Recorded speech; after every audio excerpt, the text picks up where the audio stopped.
خارجی راکٹی نے بھی تصدیق کی ہے کہ اس نے عاصم محسود کو کوئی نقصان نہیں پہنچایا. افغان خارجی عناصر کے حکم پر عمل کیا جا رہا ہے. ماہرین کے مطابق آڈیو لیک ثبوت ہے کہ پی کے حکومت نے خوارج کو سیاسی اور سماجی جگہ دی، جس وجہ سے خوارج انہیں اپنا ہی لوگ سمجھتے ہیں. مطلب وہ سمجھیں نہ سمجھیں بھائی، اس وقت حالات اور واقعات کو دیکھیں گے، وہ تو واضح طور پر چیخ چیخ کر بتا رہے ہیں کہ دونوں ایک ہی سکے کے دو رخ ہیں، پی ٹی آئی ہو یا ٹی ٹی پی ہو. تو اسی طرح T T P T I is the best, وہ کہتے ہیں کہ abbreviation for both the parties. اور اس میں ہم یہ بھی کہہ سکتے ہیں کہ اگر ہم ان کو ایک دوسرے کا پولیٹیکل اور ملیٹنٹ ونگ کہیں تو یہ بھی واضح طور پر ہے. اچھا، یہ کوئی الزام نہیں ہے، عملی طور پر گراؤنڈ میں چیزیں نظر آ رہی ہیں. اور یہی وجہ ہے کہ آپ دیکھیں کہ ان خوارج کے خلاف جب آپریشن ہوتا ہے تو پولیٹیکلی جو ریزسٹنس ہے سب سے بڑی پاکستان تحریک انصاف کھڑی کرتی ہے. اور آپ خود جانتے ہیں کہ جب خوارج کے خلاف کارروائی ہوتی ہے تو خوارج کا سب سے بڑا دشمن کون ہے؟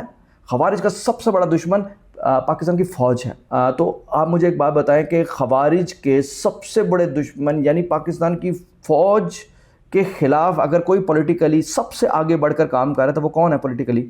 پاکستان تحریک انصاف. تو کیا مطلب ہے کہ پاکستان پولیٹیکلی سپورٹ فراہم کر رہی ہے خوارج کو.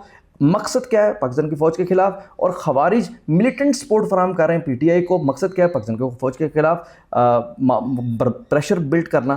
تو میرا مقصد یہاں پر یہ ہے کہ دونوں، اور یہ جو ڈیجیٹل ٹیررزم ہو رہی ہے وہ بھی اوپنلی پاکستان کے دشمنوں کے ساتھ اس سیاسی جماعت کے یہ شتونگڑے کھڑے ہوتے ہیں. تو میرا مقصد یہاں پر یہ ہے کہ اب پاکستان کے اندر اس ریاست کو اپنے نظام کے تحت اپنی ان خامیوں کو دور کرنا چاہیے، جس کے نتیجے میں ایسے لوگ اسمبلیوں پہ بیٹھے ہیں اور ایسے لوگ سیاست کے اندر موجود ہیں جو ڈائریکٹلی ریاست کے خلاف اوپن دشمنی پر رہتے ہیں، جو کہ سیاست نہیں، ایک دشمنی پر مبنی اپنے ایک مشن کی صورت میں آگے بڑھ رہے ہیں. تو مجھے لگتا ہے یہاں پر یہ ہے کہ یہ ان پر سوال اٹھانے سے زیادہ ہم پر سوال بنتا ہے کہ یہ ایگزسٹ کیسے کر رہے ہیں، اس طرح کے معاملات ہمارے ادھر چل کیسے رہے ہیں. دنیا کے اندر کہیں ایسی ایگزامپل موجود نہیں. بہرحال یہ وہ خوارج ہو گئے یا پھر پی ٹی آئی ہو گئے، یہ وہ لوگ ہیں جو کہ اپنے دشمن نمبر 1 عاصم منیر کو لیتے ہیں. تو حافظ سعید عاصم منیر کو دشمن نمبر 1 لینے والے یہ لوگ جو کہ ایڑی چوٹی کا زور لگا چکے ہیں کہ کسی طریقے سے انہیں بدنام بھی کیا جائے اور انہیں کسی طریقے سے پریشر میں لاتے ہوئے سائڈ لائن بھی کر دی جائے. لیکن آج دیکھیں کہ اللہ تعالیٰ نے انہیں لیڈر بنا دیا، لیڈر آف پاکستان نہیں، لیڈر آف دی ورلڈ. تو اس وقت رائٹ ناؤ ہم تہران کا ذکر کرتے ہیں، اور تہران کے اندر اس وقت چونکہ فیلڈ مارشل موجود ہے اور 9 نکات جو ہیں پاکستان کی ثالثی کے اندر نیگوشیٹ ہو رہے ہیں. اور اس کی امپورٹنس کا اندازہ اس بات کے لگائی کہ جو ڈونلڈ ٹرمپ ہیں انہوں نے اپنے بیٹے کی شادی چھوڑ دی ہے. ان کے بیٹے کی شادی تھی لیکن انہوں نے اپنی بیٹی کی شادی کو چھوڑ دیا ہے، کیونکہ انہوں نے کہا ہے کہ میں اس وقت واشنگٹن نہیں چھوڑ سکتا کیونکہ مذاکرات ہو رہے ہیں، یہ بہت امپورٹنٹ ہے. اور دوسری طرف انہوں نے اپنے سینئر جرنیلوں اور سیکیورٹی ٹیم کے ساتھ مشاورت شروع کر دی ہوئی ہے، جس میں ایکزیوس کے مطابق مذاکرات ناکام ہونے کی صورت میں ایران پر فوری حملے کے امکانات کے حوالے سے بات چیت ہو رہی ہے. تفصیلات کے مطابق صدر ٹرمپ نے کہا کہ وہ اپنے بڑے بیٹے جو ہے ڈونلڈ ٹرمپ جونیئر کی شادی میں شرکت نہیں کر سکیں گے کیونکہ انہیں حکومتی امور کی وجہ سے واشنگٹن میں موجود رہنا ہوگا. اپنے social media platform Truth Social پر انہوں نے لکھا کہ اگرچہ وہ اپنے بیٹے اور ہونے والی بہو کے ساتھ اس خوشی کے موقع پر شامل ہونا چاہتے تھے لیکن میرے پاس ایران سمیت دیگر کئی اہم مسائل ہیں. CNN کے مطابق شادی اس ہفتے کے آخر میں بہاماس کے ایک چھوٹے سے جزیرے پر ایک نجی تقریب کی صورت میں منعقد ہوگی. اور اس حوالے سے بہرحال ڈیفینیٹلی چونکہ یہ والا ورلڈ لیول کا جو ایک معاہدہ ہو رہا ہے وہ امپورٹنٹ ہے.